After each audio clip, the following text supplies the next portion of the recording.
साथ साथ सीएसएफ के जवान भी यही हैं। नेता को हम लोग वोट देंगे, जब वो चुनाव जीतेगा हमारे बच्चों के भविष्य की बात करेंगे। चलो चलो बैठो, चलो पीछे पीछे। भी भली भांति जानते हैं, आज अगर सबसे ज्यादा कोयला कहीं है तो बेरमो विधानसभा में होता है। अरे महान तुम्हें जीत चाहे हमें जीत, ये टाइगरवा नहीं जीते चाहे, ये जीत तो कोयला भी तोड़, बालू भी तोड़, लोहा भी तोड़, ढेका भी तोड़, पत्थर भी तोड़। पता नहीं कचरा नेता बनाए दे तो हमनी जो सोचो है बैठवा के बनाए बैरे उठा खत्म कर दे।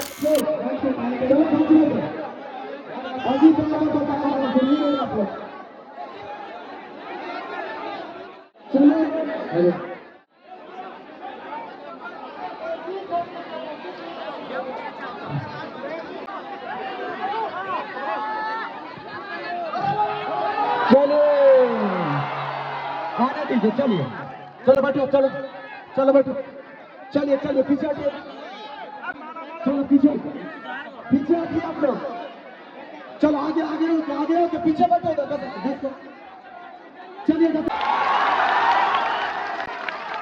क्योंकि आज जनता के साथ साथ सीएसएफ के जवान भी यही हैं और ये लोग भी भली भांति जानते हैं, आज अगर सबसे ज्यादा कोयला कहीं चोरी होता है तो बेरमो विधानसभा में होता है। अरे महान वहां मुस्तेद रहिए, हम जानेंगे तब कानून का सम्मान और बढ़ेगा। और हम लोग भी चाहते हैं कि कानून की नजरों में सबका एक इंसाफ हो, कानून सबके साथ इंसाफ करे, इसीलिए लोग संविधान के रास्ते से चलना चाहते हैं। लेकिन सवाल ये बनता है कि आज अगर कोई हक हुकूक की बात करे, आज कोई अपने अधिकार की बात करे, आज कोई अपने अधिकारों के सुरक्षा की बात करे तो आप उनको फर्जी केस लगाएंगे, उनके साथ प्रेशर बनाएंगे।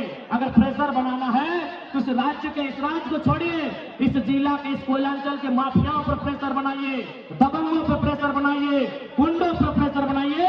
ये कोयलांचल के साथ साथ पूरा झारखंड हो जाएगा। तो सह खातिर तोहनी के पहले तोहनी आशीर्वाद की जरूरत है, ताकि तोहनी का आशीर्वाद नहीं रहता है तो आज हमने इतना बड़ा मुसीबत के टाले नहीं पार करिए। इसलिए आज तोहनी का आशीर्वाद की बहुत आवश्यकता है। अब जिस दिन हमने वोटिंग करवा उस दिन ध्यान से देखिए कि आकाश भी ढिपलता चल रहता है और धरतियों ढिपलता चल रहता है, आकाशों ढिपलता चल रहता है, गर्मे गरम रहता है और धरतियों गर्मे गरम रहता है और संगे संगे हमारे दहिया हमारे गतो गर्मे गरम रहता है, ढिपलता चल रहता है कि नहीं? यानी आकाश धरती के साथ साथ मेरा शरीर का बदन भी गर्म रहेगा उस दिन। हम माथे को अब पसीने से पोंछेंगे, अपने सर को पोंछेंगे, लेकिन फिर भी मतदान करने के लिए जाते हैं। क्यों जाते हैं? जबकि इसी समय हमारी माता, हमारे पिता अगर हमें कोई काम करने के लिए कहें तो हम साफ मना कर देंगे कि बाबू शाम को बोलिएगा, शाम को थोड़ा हम काम कर देंगे। विश्वास है, हमें आशा है कि जिस नेता को हम लोग वोट देंगे, जब वो चुनाव जीतेगा हमारे बच्चों के भविष्य की बात करेगा, हमारे गांव को सुरक्षा प्रदान करेगा, हमारे आने वाली पीढ़ी की दवाई पढ़ाई कमाई की बात करेगा। इसीलिए हम लोग वोट करते हैं कि जो नेता चुन के जाएगा, जो नेता जीत के जाएगा, वो हमारे बच्चों के दवाई कमाई पढ़ाई की बात करेगा। लेकिन आज देखिए यही कि ये बेरमो विधानसभा गिरिडीह लोकसभा है, अगर गिरिडीह लोकसभा के संसद की बात करें, उन्हें कभी फुर्सत नहीं मिला कि झारखंड के जनमानस के बच्चों की चिंता की जाए। उन्हें क्या फुर्सत मिला कि गिरिडीह से सांसद और पत्नी रामगढ़ से विधायक। अब बात करते हैं बेरमो के विधायक की, मुख्यमंत्री के साढ़ों की। बेरमो के विधायक पिताजी आज उनके दुनिया में नहीं है, उनको नमन करते हैं, लेकिन सवाल यह है बेरमो के विधायक का, खुद बेरमो से विधायक, दादा है विधायक और भौजी धनबाद से लोकसभा के प्रत्याशी। भौजी यानी विधायक जी के पत्नी धनबाद से लोकसभा, एमएलए वो एमपी के चुनाव लड़ रहा हो, दियो के गजबे ट्रेजेडी हो। गिरिडीह लोकसभा और बेरमो विधानसभा के कहानी गजबे हो। एगो के पति सांसद, पत्नी विधायक, एगो के पति विधायक और पत्नी सांसद के प्रत्याशी। माने तोहनिए घर गोष्ठी सब तोहनिए, कोयला भी तोड़, बालू भी तोड़, लोहा भी तोड़, ढेका भी तोड़, पत्थर भी तोड़। और हमारे पोटी माछ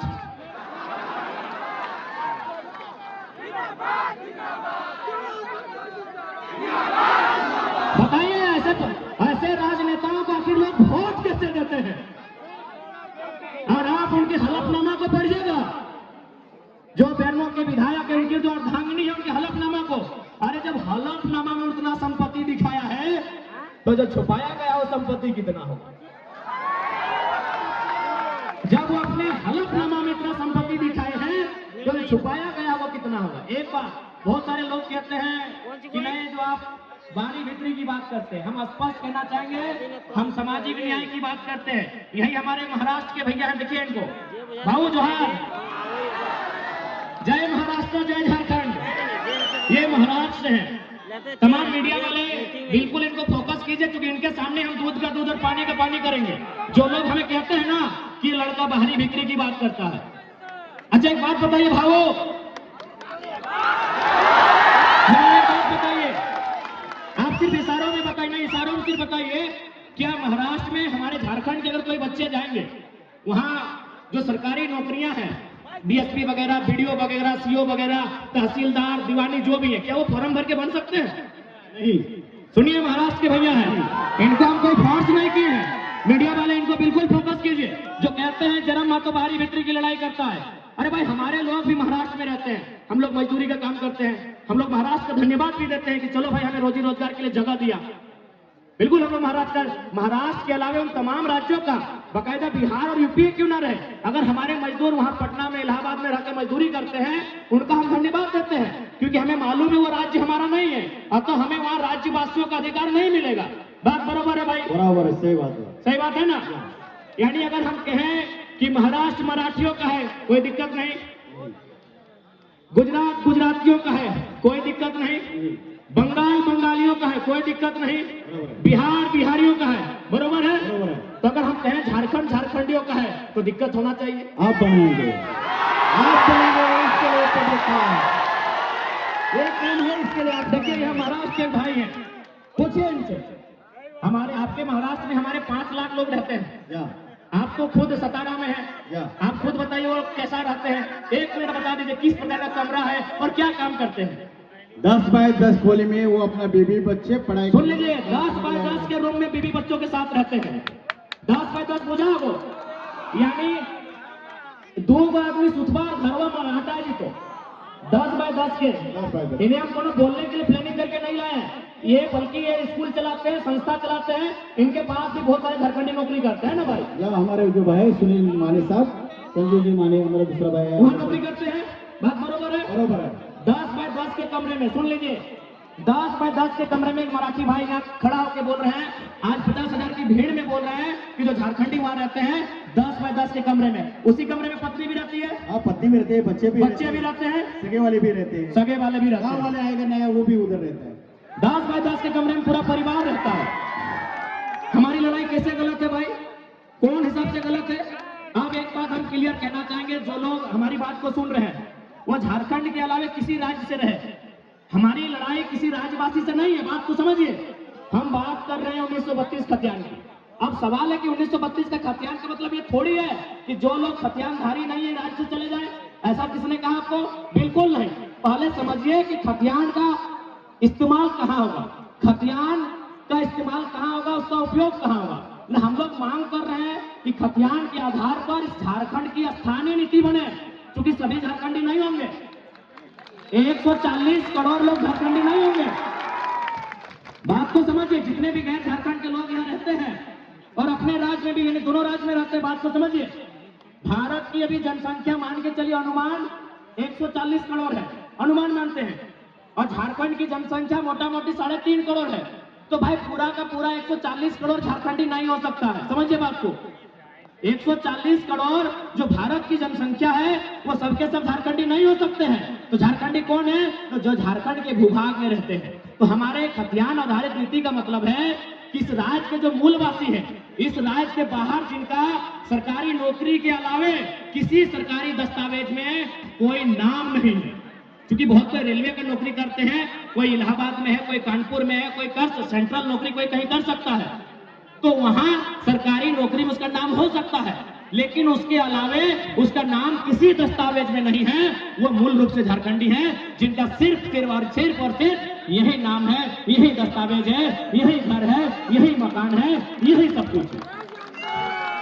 अब सवाल है कि खतियान के आधार पर एक स्थानीय नीति बनेगी। उस स्थानीय नीति को लागू किया जाएगा जो झारखंड की वैकेंसी होगी। झारखंड की वैकेंसी मतलब दरोगा, चपरासी, होमगार्ड, जिला पुलिस, जेपीएससी, जेएसएससी, यानी झारखंड सरकार जो नौकरी निकालेगी, झारखंड सरकार जो बहाली लेगी, उस बहाली में लागू होगा कि जिनके पास स्थानीय प्रमाण पत्र है वही लोग फॉर्म को भरेंगे। इसका मतलब थोड़ी कि आप यहाँ व्यापार नहीं करेंगे, आप यहाँ काम धाम नहीं करेंगे, आप यहाँ रोजी रोजगार नहीं करेंगे, आप यहाँ कंपनी फैक्ट्री में काम नहीं करेंगे। ये गलत है, ये भ्रम है। तो इसलिए जितने भी लोग ऐसे हैं जो इस राज्य के नहीं हैं, आप लोग कृपया भ्रम में ना रहें। हमारा मांग क्या है, हमारा आंदोलन क्या है, उसकी असलियत को समझने का काम करें। और मैं बिल्कुल कहता हूं, जो लोग ईमानदारी से, जो लोग निष्ठापूर्वक इस विषय को समझते हैं, वो कभी ना रहे, हमारे साथ खड़े। और साथ ही साथ इसलिए उस भ्रम से बाहर निकलिए। बाकी हमारा डिमांड क्या है, निजी क्षेत्र में 75%, यानी 25% में बिहार, यूपी, बंगाल, उड़ीसा के कहीं के लोग आए, स्वागत है आपका। निजी क्षेत्र का मतलब है प्राइवेट सेक्टर। प्राइवेट सेक्टर में हम लोग का डिमांड क्या है, 75%, बाकी 25% ओपन है, उसमें आप आए, जिसको आना है, जहां से आना है, आपको आने के लिए स्वागत है। हम लोग सरकारी क्षेत्र में क्या मांग कर रहे हैं कि जो हमारा ओबीसी का आरक्षण है उसको थोड़ा इंक्रीज किया जाए और उसको 90% झारखंडियों के लिए। अब सवाल आप करते हैं कि नहीं जनरल में बहुत ज्यादा छूट जाता है, तो वहां भी नियम है कि जनरल 1 और जनरल 2 में परिभाषित किया जा सकता है।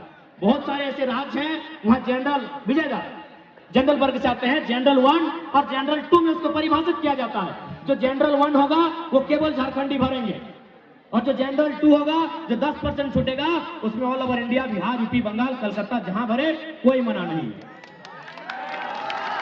अब एक बात बताइए, अब यहां से इन मुद्दों के बाद भी किनको लगता है हमारी लड़ाई गलत है भाई? और एक बात, जो लोग हमारे राज्य में चढ़ के बात करते हैं, अच्छा एक बात बोलिए भैया, आप यहाँ उत्तर प्रदेश के लोग भी रहते हैं? माइक सही बोलिए ना। हाँ बोलो सर। रहते हैं, उत्तर प्रदेश के लोग रहते हैं? हाँ रहते हैं। बिहार के लोग रहते हैं? रहते हैं। बंगाल के लोग रहते हैं? पूरा स्टेट का लोग रहते हैं। पूरा स्टेट के लोग रहते हैं, लाखों में रहते हैं। लाखों में। क्या आपके प्रदेश में उन्होंने कभी अधिकार मांगा है? नहीं, कभी नहीं। उनको सबको झारखंड में चाहिए, क्या है, झारखंड मौका देना है। देखिए दादा सामने है, सबको झारखंड में चाहिए। उधर वालों को उधर का हिस्सा चाहिए, इधर वालों को इधर का हिस्सा चाहिए, इधर वालों को इधर का हिस्सा चाहिए, सबको बराबर झारखंड में ही अधिकार चाहिए। उनकी भाषा को भी यहाँ चाहिए, उनके टीचर भी यहाँ होने चाहिए, उनके वकील भी यहाँ होने चाहिए, उनके सब यहाँ झारखंड में होने चाहिए। यही महाराष्ट्र है, महाराष्ट्र में भी लगभग अनुमानित 25-30 लाख के आसपास में यूपी बिहार के लोग रहते हैं, बंगाल के लोग रहते हैं, उड़ीसा के लोग रहते हैं, गुजरात के लोग तो बहुत ज्यादा रहते हैं। और एक बात, आज आपको एक बात क्लियर कहना चाहेंगे, 1960 से पहले आपके महाराष्ट्र का नाम बॉम्बे था, बराबर है भैया? बॉम्बे नाम था। उसके बाद जिस प्रकार हम लोग बिहार से झारखंड अलग करने के लिए मूवमेंट किए, वहां भी एक मूवमेंट हुआ। तो वहां क्या होता है, 1960 में दोनों राज्यों का विभाजन हो गया, बॉम्बे बना गया, एक तरफ महाराष्ट्र और एक तरफ गुजरात। आज जो बंबई नगरी है उसको बनाने में गुजरातियों का बहुत बड़ा योगदान है, उनके व्यवसायियों का, उनके व्यापारियों का। लेकिन आज तक गुजरातियों ने नहीं कहा है कि महाराष्ट्र में गुजराती भाषा को मान्यता मिले। नहीं, कभी नहीं। आज तक गुजरातियों ने नहीं कहा है कि महाराष्ट्र में गुजराती भाषा को मान्यता मिले। तो फिर ये पड़ोसी राज्य वाले बार बार कहे करते हैं, कभी भोजपुरी को मिले, कभी मगही को मिलेगा, कहे मिलेगा भाई? क्यों? और एक बात सुन लीजिए, हमारी लड़ाई कोई भाषा भाषी की नहीं है, बात को समझिए। हम लोग हर एक भाषा का सम्मान करते हैं, क्योंकि भाषा किसी की माँ की है। भाषा मातृभाषा से जोड़ा जाता है। जैसे हम लोग का किसी का संथाली है, किसी का कुड़माली है, किसी का खोरटा है, किसी का मुंडारी है, तो भोजपुरी मगही भी किन्हीं की मातृभाषा है। हमें किसी की मातृभाषा शिकायत नहीं है। हमारा बात को समझिए, हमारा शर्त ये है कि आप दुनिया की किसी भाषा को झारखंड में रहकर गीत गाएं, उसका गाना सुने, हम कानूनी मान्यता नहीं देंगे। बात समझ, सरकारी दस्तावेज में मान्यता नहीं देंगे, हम ये बात कह रहे हैं। हाँ, बाकी अगर उसके बाद भी अगर आपको दुविधा है तो जिला वाइज सर्वे कीजिए। पलामू, गढ़वा साइड में हो सकता है कुछ भाषाओं को बोला जाता है, तो उसमें एक बुद्धिजीवी जो भाषा साहित्य का ज्ञान रखते हैं, जो भाषा पे जिनका एक बहुत बड़ा रिसर्च रहा है, वो जिला वाइज कैटेगरी कर सकते हैं, और जिला वाइज जो सीमा है सटा हुआ, वहां उन भाषाओं की बात कर सकते हैं, पूरे झारखंड में कहीं नहीं। और खासकर धनबाद बोकारो में आप उठा के ले आइएगा उन भाषाओं को जो धनबाद बोकारो में नहीं है, तो ये हमारा दुर्भाग्य है। तो लड़ाई कभी भाषा की नहीं है, बात एकदम क्लियर है। तो इसलिए जो भी लोग हैं इस राज्य के नहीं है, और आपसे तो हम एक संदेश देना चाहेंगे, जब आप महाराष्ट्र जाते हैं तो भाई महाराष्ट्र की आबो हवा को स्वीकार करते हैं, तो झारखंड आए हैं, बिल्कुल झारखंड की आबो हवा को स्वीकार कीजिए।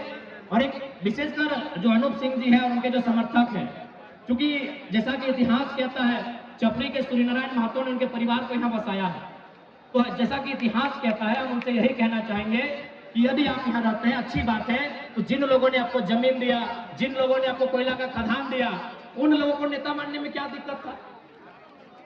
अगर कोई महाराष्ट्र में रहेगा तो मराठी को नेता मानेगा, मानेगा कि नहीं मानेगा? लेकिन हमारे झारखंड का दुर्भाग्य, भाई झारखंड में रहते हुए झारखंड के लोगों को नेता नहीं मानते। फिर भी हम उनको कहेंगे कि आप निश्चिंत रहे, व्यवसाय करने से कोई रोक टोक नहीं है, नौकरी चाकरी प्राइवेट सेक्टर में, सरकारी सेक्टर में भी कुछ प्रतिशत कोई रोक टोक नहीं है। तो इस और एक बात आपको भी हम कहेंगे, अरे हम तो शुरू से बोले हैं कि बंगाल हमारा बड़ा भाई है, बिहार हमारा मंझला भाई है, उड़ीसा हमारा संझला भाई है, और हम छोटे भाई हैं। हमने हमेशा बराबर कहा है कि बंगाल हमारा बड़ा भाई है, बिहार हमारा मंझला भाई है, उड़ीसा हमारा संझला भाई है, और झारखंड छोटा भाई है। लेकिन एक सवाल हम कहेंगे, यदि मान के चलिए चारों भाई में बंटवारा हो जाता है, तो क्या आपने कभी सुना है कि बड़ा भाई, मंझला भाई, संझला भाई मिलके छोटा भाई का हिस्सा में कब्जा करता है? कभी सुने हैं? तो सिंपल है, बंगाल को मिला है 88,000 वर्ग किलोमीटर, बिहार को मिला है 94,000 वर्ग किलोमीटर, उड़ीसा को मिला है 1,55,000 वर्ग किलोमीटर, सबसे कम हम लोग को मिला है 79,000 वर्ग किलोमीटर। जब हम बंगाल के 88,000 वर्ग किलोमीटर में 1 इंच नजर नहीं गड़ाते हैं, जब हम बिहार के 94,000 वर्ग किलोमीटर में 1 इंच नजर नहीं गड़ाते हैं, जब हम उड़ीसा के 1,55,000 वर्ग किलोमीटर में 1 इंच नजर नहीं गड़ाते हैं, तो भाई हमारे 79,000 वर्ग किलोमीटर सबकी नजर कहाँ है?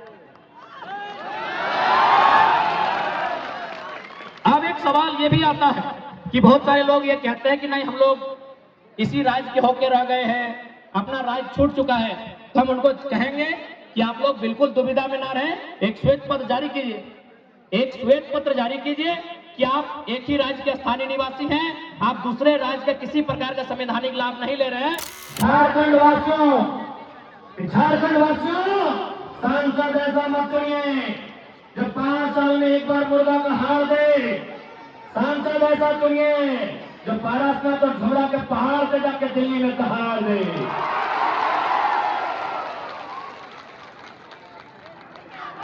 कि जो खान सार के सिर को रोकने की हिम्मत करे उसे सालार कहते हैं। कि जो खान सार की सिर को रोकने की हिम्मत करे उसे सालार कहते हैं, और जो सत्ता में बैठे हैं उनको दिल को धड़का दे उसे टाइगर कहते हैं। पूरा दिल एक धड़क धड़क धड़क रहा। अभी की चर्चा है, पता गाँव में डीओ पार्टी एक भाई गलो, डीओ गए भाई गलो, ये दादा कुछ भी भाई गो तो जीत चाहे हमें जीत, एक भड़वा ना जीते चाहिए, तो काहे ना जीते चाहिए? अरे तो जीत गए तो तुम्हारे बेटवा भविष्य में नेता बनतो, और हमें जीतवे तो हमार छोड़ा नेता बनता है। अगर ये जीतो तो पकड़ो उठाई के नेता बना देतो रे, ये जीतो तो पकड़ो नेता बना देतो। यह गाँव में चर्चा हो, तीओ लगल हो कि तुम्हें जीत चाहे हमें जीत, ये टाइगरवा नहीं जीते चाहे, ये जीतो तो पता नहीं ककड़ा नेता बना देतो। हमनी जो सोचो है बैठवा के बने रे उठा खत्म कर देतो। इसलिए आज धोनी का हम स्पष्ट कह देवो कि आज धोनी का आशीर्वाद, ये जन सैलाब। आज बहुत कोई मीडिया वाले, खासकर बेरमो वाले मीडिया, एकदम सुनिए कि बार बार जो आप बोलते थे कि आपकी सभा में जो भीड़ आ रही है वो वोट देगी कि नहीं, तो यही मैदान था। तारीख था 13 मार्च, एक हमने कते तारीख लगे 13वें लगे ना, यही मैदान था। 2 साल पहले था, तारीख था 13 मार्च, आज 2 साल बाद वही मैदान है, वो आंदोलन का था। ये राजनीति का मैदान है, वही भीड़ है, उससे ज्यादा है।